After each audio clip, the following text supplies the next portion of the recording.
again, to Radio Kingston, to the whole team that's helping make this happen. We really appreciate it, and I know everybody else really appreciates it. We're excited to hear from Senator Metzger what's been going on both physically and lately virtually in Albany. And we'll get to that in a few minutes. I do want to share just a few overall updates. It's been just about exactly 48 hours since we did our last update, so we'll start with the data and what's happening on the ground here in Ulster County. If you'll go to the first slide, please. This is a new and improved form, thanks to the great work of our team, of our chart that shows both where we are today on April 9th. In terms of cases, we're at 504 confirmed positive cases. Unfortunately, we continue to see the number of fatalities increase. We now have 8 confirmed fatalities, and we hope that that number stays where it is, and unfortunately fear that it will continue to climb, but we're doing everything that we possibly can, and all of our healthcare workers are doing everything they can to ultimately address that and try to limit that. What you'll see here also on this slide are 3 different sort of models, worst case, best case, and most likely for our forecast for where we see the number of cases going over the next 10 days or so.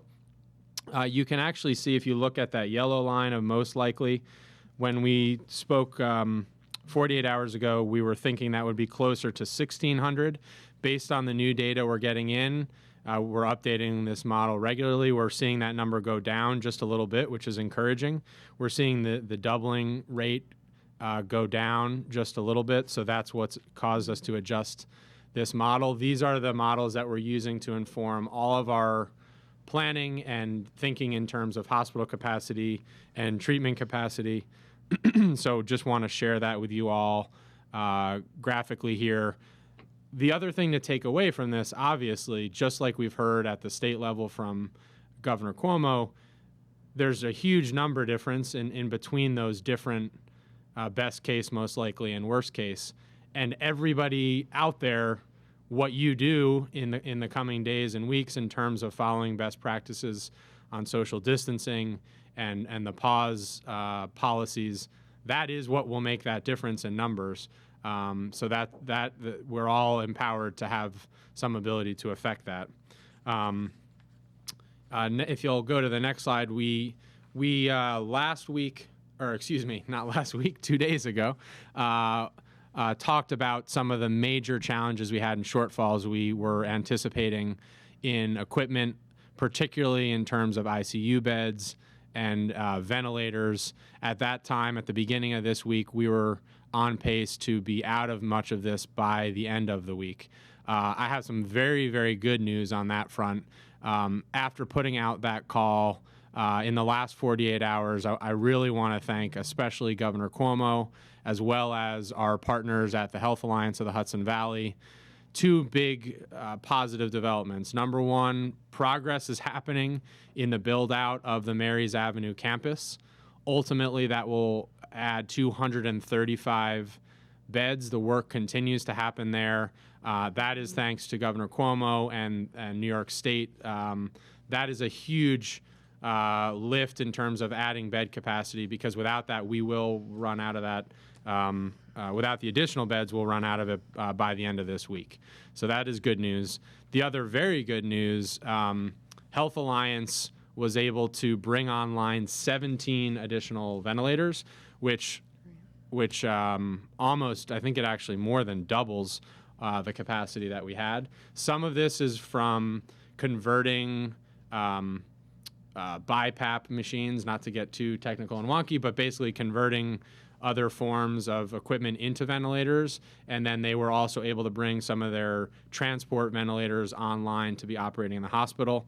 So the top line good news is that we've brought online significant additional ventilator capacity, and that is very encouraging. If you'll go to the next slide, what that really means for us in terms of where we're at with our resources. So we currently have 43 COVID-19 patients in hospital beds. That leaves us 55 remaining. At the current projections, for the most likely, that will bring us through April 15th, next Wednesday. That's why we need to get the build out going and why we're excited that it is. ICU beds, we're still very tight on those. At this point, we can only, this is staffed ICU beds, we can only make through Sunday, but we are working with Health Alliance on that, as well as Ellenville Hospital. And then ventilators, this is where you can see the significant increase. I do want to apologize. The number, there is an incorrect number on this graph, which we can update. Our updated one didn't make it in here. There are not 41 COVID-19 patients on ventilators. There are 7. There are 7 COVID-19 patients on ventilators, so we'll get that corrected. But we have significant capacity to the point that you can see there. We are now sufficient for near-term need, which is a big improvement since just 2 days ago. So thank you to everybody that made that happen. Thank you to Health Alliance. Thank you to Ellenville Regional Hospital as well. They brought online ventilators also. So we really appreciate that, and that is very good news. One other item that I wanted to update everybody on before we get into the weeds with Senator Metzger. A lot of folks have, a lot of the calls that we've been getting to our hotline, Facebook comments, and different feedback has been about concerns about enforcement of Governor Cuomo's pause policies. As a reminder, we'll throw up the key pieces of what the pause policy is about. If you'll put that slide up, please. The key pieces of Governor Cuomo's pause order: all non-essential businesses are closed, and we have that list available of what are essential and non-essential. Any concentration of individuals outside of their home must be limited to workers providing essential services. And when in public, individuals must practice social distancing. So that is not, that pause is not new.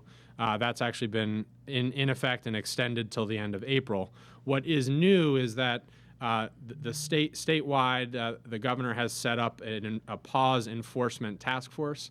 Basically, what this means is there's a 24/7 hotline as well as an online form where anyone can fill out, can submit information about a business or a gathering that might be in violation of this. The way we're handling it here in Ulster County, we'll receive these complaints from the state. It'll go through our internal group of folks, which includes both law enforcement and municipal leaders. We're going to be very careful about making sure that we strictly vet these concerns before taking any action or any follow-up. But this is a way for those of you that are concerned about what might be happening in terms of public health and safety. You can go to our Ulster County website. We have the form there under the forms part of our website, or you can call 1-833-789-0470. That's 24/7, and that's run by New York State. The last thing, and I said that was the last, but this is actually the last. Project Resilience continues to go really, really well, and continues to be a positive thing in the midst of a lot of negativity and uncertainty and fear and concern. We've now delivered over 22,000 meals to thousands of households across the county. Over 160 restaurants have signed up. I just checked our community fund. We just literally every hour we have, or less, or more frequently, we have individuals giving. We've now had, I think, near or over 1,000 individual small donations. Some of those donations have not been small. I mean, some businesses have given over $1,000 to that. Some individuals and families have given over $1,000 to that. That is just tremendously generous. I mean, that's going to feed families throughout the county that are in need. It's also providing daycare to healthcare workers and other essential workers who are without healthcare. So thank you to everyone that has contributed to that. We really appreciate it. I know that the notes and the positive feedback from those families keeps pouring in. So thank you, everybody. And if you're able, please chip in whatever you can. Even a few dollars provides a meal to somebody in need across the county. So we really appreciate that. Thank you for letting me ramble on there for a bit. I just want to make sure we get those updates to everyone. We'll now turn it over to Senator Metzger. The floor is yours. There's lots of things I know people want to hear about, but what's going on with you, Senator Metzger? Well, first of all, County Executive Ryan, I want to thank you so much for having me on. I also want to give a shout out and express gratitude to Radio Kingston for providing this great service. But in times of crisis like this, it's the truest test of leadership, and you've done a tremendous job leading the county through this, and the entire county staff have been incredible. So I want to say that, and also just thank and express my appreciation for all of the healthcare workers, emergency first responders on the front lines of this crisis, and all of the people working in our essential businesses, whether it's the cashiers at the food store or, the pharmacists, or, all of these people are out there every day providing the services that we need. So it's been tremendous, and I want to give the Project Resilience is just an incredible initiative. Cool, right? Absolutely incredible. My sons and I have been participating in the food deliveries in Rosendale, and it's extraordinary. I first want to just thank all of the restaurants that are participating, but everyone that is stepping up.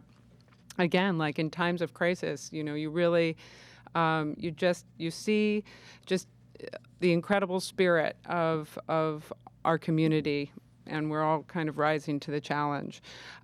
So I wanted to just first say to, I guess, watchers that I just let you know that my office, I hope you consider my office a resource. I'd like to, my constituency services staff have been working really around the clock to help our residents, our small businesses, our farming community, people across the board kind of navigate this crisis. I mean, they've helped some 50 people with unemployment alone. That's been a particularly big challenge because of just the extraordinary influx that the Department of Labor is receiving. But my office has created a guide, a COVID-19 guide. The information is coming in from all different places, and we're concerned about people getting accurate information, but it's also just hard to kind of keep track of everything that's happening, federal level, state level, local level. So we've put together a comprehensive guide. We update it continually. It's online. It's pinned to the top of our social media platforms, Senator Jen Metzger, and also on my Senate website. You can find it there. And it also covers lots of areas that people have just had questions about, like food safety. Are there any questions about food safety? Can your pets transmit COVID-19? I mean, it really covers. Can they? Yeah, they cannot. All right. No, All right. no. That's The good. CDC says you can feel free to pet your pets, but just a lot of basic information. We also have a full list of all of the restaurants that are open, and really encouraging people to call and order out and support our restaurants, support our small farms if you belong to a CSA. If you don't, it's a good time to sign up. So I encourage you to check out this online resource. And we have a separate one. I chair the Agriculture Committee in the Senate. We have a separate resource guide for farmers and the farming community. In the legislature, various members have introduced COVID-19 related bills to help address this crisis. I just wanted to mention one because it's very topical for those who were following the news on the election in Wisconsin on Tuesday. It was just an utter disaster. The photos of people going to vote in full PPE it's just crazy. Yeah. I mean, it was incredibly unsafe, and it also, I mean, we'll see, what goes on, but people were rightly concerned about voting. We don't want to put people in a position where they're choosing between protecting their health and the health of others and voting. So I've yesterday the governor announced that in New York State, during this emergency, there'll be essentially no excuse absentee voting. Anyone can get an absentee ballot without meeting one of the qualifications for that. The bill that I've introduced takes that a step further by calling or directing the State Board of Elections to develop a plan for universal vote by mail. So people would automatically receive ballots in the mail like they do in some other states, Washington, Oregon, Colorado, and it just eliminates the steps of having to apply. This is such an important election. Elections coming up in June. We have no idea how long this crisis will go on. We really don't. So, to plan for the possibility that we can't conduct our elections in the usual way is very important. I also should probably mention the state budget, which we just that was kind of a big deal. that process goes on even in the midst of the crisis. We had to have the state budget done by April 1st, which we did. The state budget, unlike the federal budget, and a lot like your budget, has to balance. We're constitutionally required to have a balanced budget. We cannot spend more than we take in.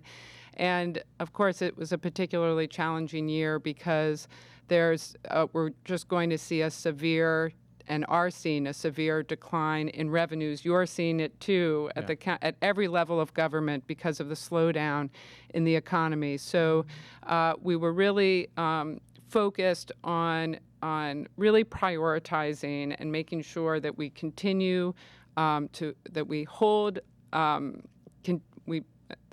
the Senate worked to prevent any cuts to education. So we're holding the line on education. That's important from a property tax perspective, and of course, it's super important for our kids and for our schools. We also maintain funding for local governments, roads, and all of that. No cuts to that. There was a lot of discussion in the newspapers and the media about concern about Medicaid cuts. Yeah. Going into the crisis, we had a gap in Medicaid funding. When I came to all so it's only just worsened. Yeah. But we were very concerned in the Senate to prevent as many cuts as we could, especially during a public health crisis, and we're able to prevent $400 million in cuts, including $100 million in cuts to hospitals, and really protect our public hospitals and indigent care, which was important. And there are just a few pieces of good news in this budget that I'll highlight. Yeah, on the way in, Senator Jen said, I want to share some of the other good things in the budget. And I was like, yes, please. It's not all bleak. We want good a few non-COVID good news items would be great. There are a few good pieces of news. So one, I've been doing a lot of work. County Executive Ryan came to one of the many veterans resource fairs that we've been holding, and really trying to get to our veterans communities the resources that are available in Ulster County, and there is a wealth of resources available. But there's one program that Ulster County has not had. It's a peer-to-peer, vet-to-vet support program to help veterans deal with post-traumatic stress disorder, those invisible wounds of war. It's a model program that is available in a third of the counties statewide, and I pushed very hard to get that expanded to Ulster County as well as Sullivan County in the budget, and now we'll have those programs in both counties. So that's incredibly important to our veterans community. So that's one piece of good news. There was a lot on the environment in this budget. I had introduced a bill in December to permanently ban fracking in statute, and that was folded into the budget. So that was an exciting piece of news. We also banned polystyrene in food packaging containers and in the packing peanuts. I want to say Ulster County was at the forefront of this of banning polystyrene. It was done years ago, and so you've led the way once again. Well, you were involved in that. Yeah, A lot of people worked on that, yeah. But we have caught up now at the state level. It's not actually going into effect until 2022. But it was good to get that passed. We also maintained all of the important funding for the Environmental Protection Fund, which is critical for just about every environmental project undertaken by local governments, water quality improvements, municipal recycling and composting, climate change actions, also protecting farmland. So $300 million in the EPF has been maintained. $500 million for clean water infrastructure projects. And a big new item is a $3 billion Environmental Bond Act, which will be on your ballots in November. And that is it's called the Restore Mother Nature Bond Act, but it's really to help get us to where we need to be in meeting our goals under the Climate Leadership and Community Protection Act. So I'm going to end there, but I want to thank you again for all that you've done, and I'm happy to entertain any questions or talk about We got lots any of these questions issues. coming in, but I just want to thank you on both of those fronts. I mean, as a veteran, the peer-to-peer program is a big deal. It's proven to be really the most successful model, and to now come to a place where we didn't have that for many years and we have it. I mean, we thank you. We've got about 12,000 veterans just in Ulster County, so they thank you. So, and I know across your district you have tens of thousands, so we appreciate it, and that's a big deal. And then, I think the Restore Mother Nature Bond Act, we'll talk more about it, I'm sure, before November. But, this is a little bit looking out a little further past the moment. But as we come out of COVID, the COVID crisis, we're going to have an opportunity, I think, to reset a lot of things and think critically about a lot of issues, particularly how we produce and use energy and our environment. And I think this is a really good moment, and you've been a leader on this your whole career, to think about how we can do those things. So thank you for that, too. And we're excited to partner. Ulster County has really been taking a lead at the county level, too, on climate mitigation and climate change mitigation and resilience. And, so this is going to really help all of our county efforts, our local efforts as well, if it passes. And regardless of the Bond Act, which I think it will, but there's an opportunity we're going to have to tighten up. I mean, we just yesterday released some analysis that we anticipate up to a 10% loss in revenue at the county level, which is $34 million from a $340 million budget, which means we're going to have to tighten things up. But actually moving to more energy efficiency will save us money. So those are some of the things that I think there's actually opportunity to have some more silver linings out of the crisis. Absolutely, and we're going to, on that tightening. It's very hard. This is we're going to have to get, and I think we will see another federal relief package. But as part of that package, we're really going, and we've been having these conversations with our federal representatives to make sure that funding is available for state and local governments to really make up for that deficit that we're experiencing, so we can continue to provide the kinds of programs and services that we have to provide. So, So I'm just looking at the questions. Sorry, I'm listening as well. Okay. I'm multitasking. So we'll dive in if that's cool, and then Sure. I know you need to run, but we'll take as many as we can. And thank you again we started a little bit late, so thanks for those that are on and hung in. Francis asked, hoping Jen will update us on the progress of state rent freeze legislation. Despite both Pat and Mayor Noble urging that landlords not raise rents right now, mine is playing hardball. May 1st increase, despite my informing him that I've been laid off. I don't have a lease, so I don't think the governor's freeze on evictions will protect me. Okay. And that comment is getting a lot of So first of all, feedback. I'd suggest to please call my office so that we can help address this issue for you. That's first off, because there is an executive order in place and it has to be followed. So I am a co-sponsor of two bills, COVID-19 related bills that have been introduced to hold, basically not, hold on rent payments during this crisis. It's really, so just to give you back up and sort of tell you where the legislature is. So we passed, right before we passed the budget, we passed a resolution to enable us to continue to conduct our business remotely during this crisis. And we just finished the budget last week and are in recess, which is just the typical recess that's scheduled, although it's not much of a recess. Yeah. But we're not working on legislation at this moment. But it is my hope that we move forward on the whole package of COVID-related legislation that we've introduced, including that legislation. And I think it has support in the Assembly as well. And we hope that the governor will support it as well and sign it into law. And I think that's going to be more and more critical. The other piece, I do want to actually, I just want to mention another piece of that.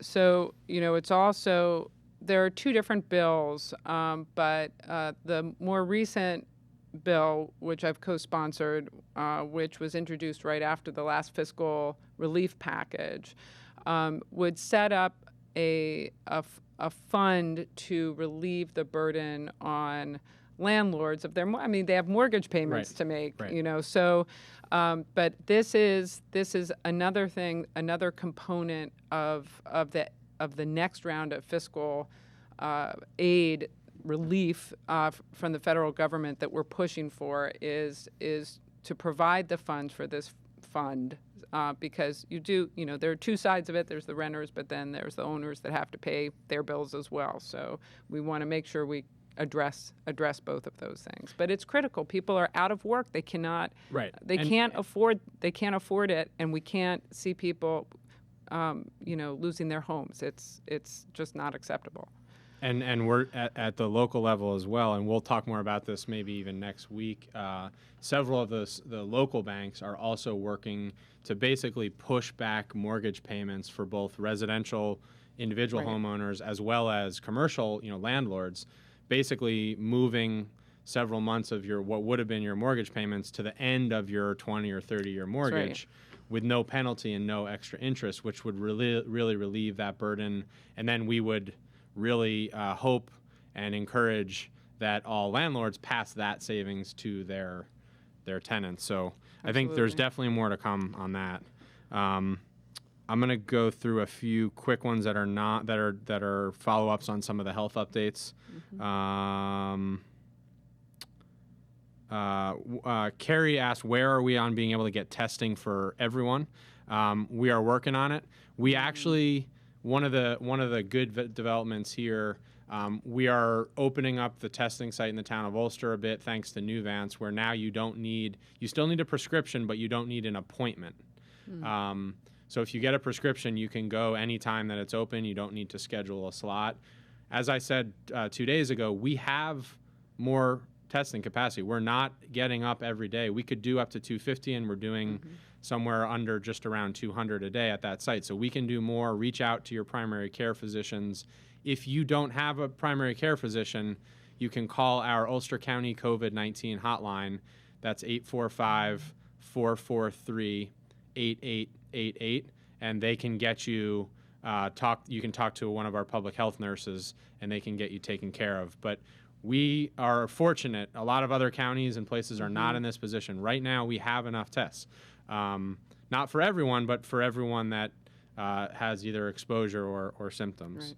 We really need to get to that place where we're testing for the antibodies as well, because that is going to make all the difference in getting our economy going again, getting people back to work, getting healthcare workers that are, in the safe zone, basically, protected. I mean, it'd be a game changer if we could get there. And I know, the state is working on that, and that'll be great. This is one that we've gotten a few times that I just want to address. Julie asked, please let us know why the empty Coleman High School wasn't used for a field hospital instead of the Kingston High School field house. A lot of people have asked that question.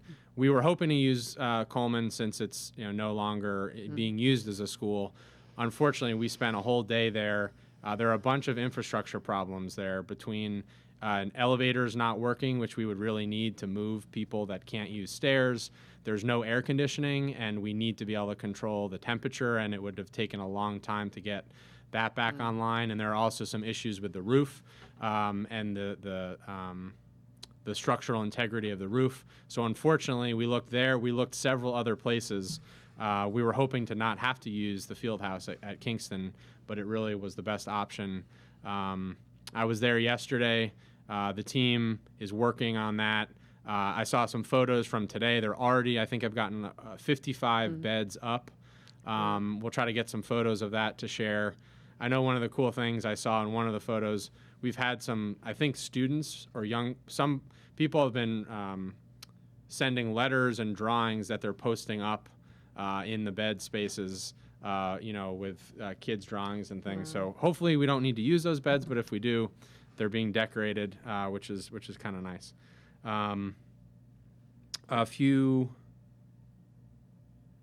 We're getting several questions about childcare, and I don't know if you want to weigh in on this too. So that's coming a few different angles on the same question. But I think as schools are closed for longer and longer time, the pressure on childcare on families is growing. And then also there are a lot of childcare. Our daycares, many of them are still open. They're operating at limited capacity. Has there been any discussion about that at the state level? This is something I've been very concerned about because there are a number of daycares in my district that, they're obviously seeing many fewer children. Right. And are in danger of closing. And we, like a lot of our small businesses, there's a real question that they can survive. And so, this is something, it's really, this is an area where I think we have to really try to get some federal assistance to maintain, because our child already, we don't have enough child care as it is in New York State. There is really a dearth compared to the need. And we can't lose what we have. Right. I mean, we can't go backwards. So I don't have, sadly, any ready, answers to that. There are, federal loans available through the Federal CARES Act that was just passed that are available not just to businesses but to nonprofits. But yeah, it's a huge problem. And the other related to that, for those that are open, a lot of questions rightly about how can we make sure we're keeping daycare and childcare workers protected.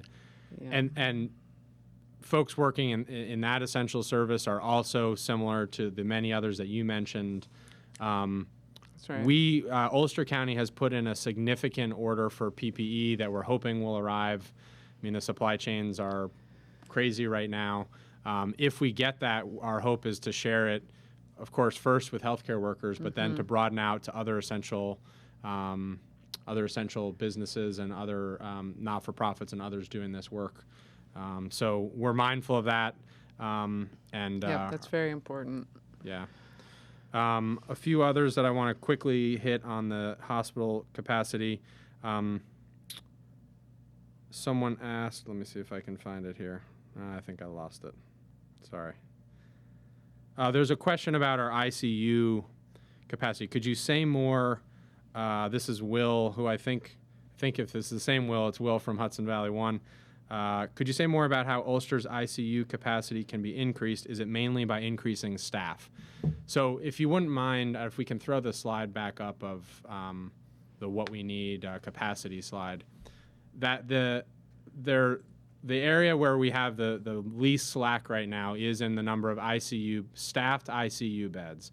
And staffed is an important part of that. Staffed means not only do we have the physical beds and all the equipment from drainage to monitoring to the heart defibrillators and those sorts of things, but also the intensivists and other special medical staff to staff those beds. Mm-hmm. So we do have more physical space than that. The shortage or the limiting factor is on staff for ICU beds. So Health Alliance and Ellenville are working on that. I know New Vance across the river is working on that. And hopefully we'll working together be able to address that like we have some of these other gaps. Question for you, Senator Metzger, from Ann. I haven't heard this, but will the predicted U.S. Postal Service financial situation interfere with absentee ballot strategy either in June or in November? I think, I don't know, I haven't seen reports, but I mean, the Postal Service has been struggling financially for a long time. Yeah. So that would be a concern, I guess. So I couldn't speak to like anything immediate that's like the financial situation. I don't have the information on the Postal Service's immediate financial situation. I do know, generally speaking, that the Postal Service has, I had conversations actually a year ago.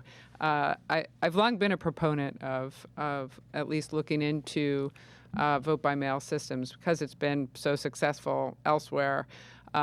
Literally 100 million ballots have been cast by mail in the state of Oregon with no hitch. Wow. You know, so. And isn't their voting rate much, much higher than ours? They had 80% in their presidential, which is like we can only aspire to that much. The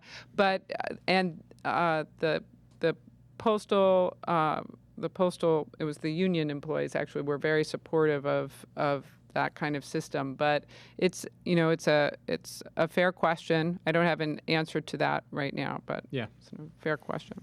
I mean, I know our mail's coming even in the midst of COVID, rain, sleet, snow, and COVID. Yes. So they're pretty good. Absolutely. Joanne had a question. With a possibility for false negatives on nasal swab tests, based on the negative results for Ulster County, there are up to 600 people walking around who are not being tracked by the health department. How is the county dealing with this? Great question.